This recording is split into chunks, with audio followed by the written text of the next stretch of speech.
Welcome to Unreal Gems. In this video, we will learn how to create physics assets automatically. We are going to see all of the options and how to debug the different problems that can appear. Once we have created our physics asset, in the Tools panel, we have the options that I mentioned before in the new physics asset creation menu. As you can see, we are going to go one by one and see what they do. If you don't have access to this panel, go ahead and look in the Window Tools menu and it will appear. And now let's take a look at the mean bone size. So this parameter is going to tell Unreal which is the minimum bone size that it has to consider for creating rigid body assets. So any bone that has less than that is not going to be considered. A big number is going to result in less rigid bodies, and if we go down to a smaller number, it's going to create a lot of rigid bodies because it takes into account all the small bones. So as you can see in the outliner on the left, there are a lot more bones. If I go to a middle ground, there will be less, but not as few bones as with the big number. What we are looking for is enough rigid bodies to cover well the geometry, but not so many that we have excess rigid bodies like here. For example, in the leg, we have two rigid bodies where the leg doesn't articulate, so they would not be necessary and they will probably cause problems. So what we are looking for here is a middle ground that has enough rigid bodies as less as possible because they all are computationally kind of expensive. So if we can do it with less, it's better. Again, if you are in doubt about the number of rigid bodies, if it's enough or not, you can go ahead and preview an animation which is going to help seeing those defects, because you're going to see the rigid bodies pop out of the geometry and it will be quite apparent. You can pause it so you can see better and take a look at all of the rigid bodies in the character. As you can see here, we have more than enough, and on purpose I'm going to leave those extra rigid bodies in the legs so that you can see how to correct all of these mistakes manually. The next option that we are going to cover is the primitive type. This is going to be the type of primitive that the rigid body is going to have. So it can be capsule, sphere, box, all of those options. Let's now see what each of them mean. First, we have the box rigid body, which is a cube that we are going to be able to resize its width and length. Next, we have the capsule, which is kind of two spheres stuck together, and we can resize their length and their radius. Capsules are the best balance between precision and performance. If you want to know more about optimization, take a look at the table to know how expensive is each primitive. Next, we have the tapered capsule, which is exclusive for cloth only. So it is a capsule in which you can vary differently the two sphere radiuses.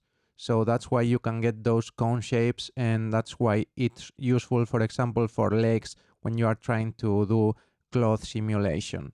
But remember that this is twice as expensive as the capsule, so be careful with that. Remember that it's only for cloth and if we need a lot of precision. So next up, we have the sphere, which is a normal sphere, nothing special. You can resize it equally in all of the axes, so nothing here. It's just a sphere and that's pretty much it. Next, we have the single convex hulls and the multi-convex hulls. This is going to be special for really intricate geometry. It's going to be a single polygon in the case of the single convex hull, and it's going to try to adapt to the geometry as well as possible. So this is going to be useful for really detailed surfaces in which we need precision in the collisions. Next, we have the multi-convex hull, which is going to be the same but with multiple convex hulls instead of one. So the next option that we are going to find is the vertex weighting type, which can be two options, so any weight or dominant weight. So for the first one, the dominant weight This means that the rigid bodies are going to be influenced only by the bone with the dominant weight in the skeletal mesh bind skin. So in this case, it's going to be less precise because it's going to be influenced less by other bones. The any weight means that any bone that has influence in that part of the skeletal mesh is going to contribute to the rigid body creation and to the rigid body movement. So this is going to be way more precise, but it's going to be more costly. So any weight more costly, and dominant weight is going to be cheaper to compute. So depending on what you want to do and the precision that you want to have, you will choose one or the other. So in terms of the primitive type, we are going to try to keep it with capsule as much as we can, but remember that you need to choose the primitive type that best fits your geometry. So we don't always have to choose capsule. Next, we have the auto orient to bone. If you followed my prep tutorial in Maya, you are going to want to activate this option because you are going to save a lot of time. It's going to auto orient the rigid body according to the bone axis. So if you followed it, it's going to be correct. If not, you're going to have to change them manually. Next, we have the walk past the small bones. This is going to ignore really small bones when trying to calculate the rigid bodies, and it is going to avoid merging them with bigger ones. Next, we have the create body for all bones.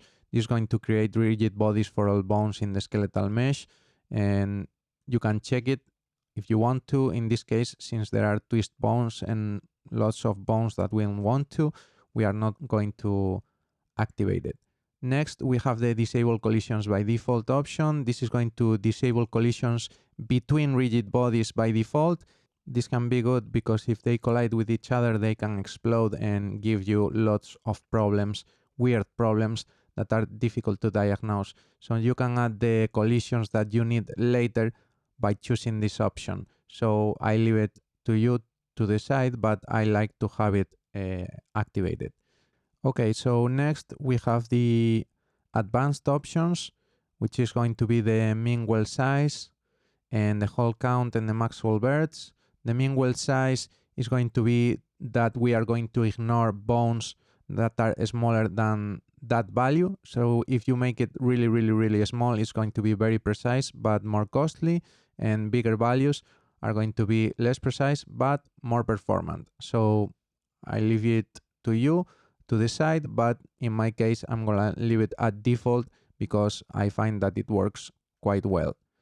Next up, we have the hole count. In the case of the multi-convex hole, it's going to allow us to say how many convex holes do we want, the max number. So in this case is 4. You could adjust it if you need more to better fit your geometry. And next we have the max hole birds, which is going to be the maximum number of vertices that the convex hole is going to be able to have. So for it not to be too costly, you don't want to crank up that number without regard for anything. Next, we have the constraint creation. We can create the constraints automatically, so the rigid bodies are not in a vacuum. In the case of the leg, they are connected to each other, so that's what the constraints mean, the connections between rigid bodies. So with that option, it's going to try to create the unions automatically for us. Next up, we have the angular constraint mode, which can be free, limited, or locked. So 3 options. In this case, let's go ahead and take a look at the free option, which is going to let the movement or rotation be completely free in all axes. So that's why you see spheres in the angular motion. Next, we have the limited, which has min and max values. That's why you see the cone and the min and max values in the twist, which is the green part. And last but not least, we have the locked option, which is going to be just that you cannot move or rotate in any of the axes or the axes that you have locked. So in this case, it will allow no movement or rotation. So next up, we need to know if the automatic creation worked well or not. So let's go ahead and dive into that. Right now we can see a couple of problems. First, we have too many rigid bodies. As you can see, there are some rigid bodies that we don't need because there is not going to be movement in those middle parts of the leg. Next, we also have the constraints facing the wrong orientation because this is the actor core skeleton and it does not follow the convention that I showed you in Maya. So you need to select the constraint and rotate it. So I did faces down the length of the bone. So in this case, we would have to do that for all of the bones. And as you can see, this is a tedious piece of work. Next, we have to get rid of the extra rigid bodies that we don't need. So for that, we are going to have to resize the ones that we do need and adapt them better to the geometry. You need to rotate them and scale them according to what you need. You need to also check from every angle because the render of the rigid bodies can trick you into thinking that they are really well placed, but when you look at them from other perspectives, you are going to see that they don't look so great and that you need to correct all of the defects. So after this process and looking at them from several different angles, you are going to see that they fit way better and that we have a nice approximation of the geometry. Once we are done with the rigid bodies, we need to check the constraints. As you can see in the constraint graph, this one goes to the hip instead of the other part of the leg. So we need to get rid of that constraint because it makes no sense, because we need to be linked to the foot and the thigh. So in this case, we need to get rid of that constraint and we need to create a new one that is going to be the correct one. So let's go ahead and see how we can do this. Let's select the foot and create a new constraint, and we are going to look for the calf twist, the R calf twist one, which is the rigid body that we have on top. As you can see, the new constraint was created, but we need to get rid of the old one because if not, that is not going to be correct again. So let's get rid of the hip constraint with the delete key. And right now you can see that we are linked only to the calf and the correct part of the leg.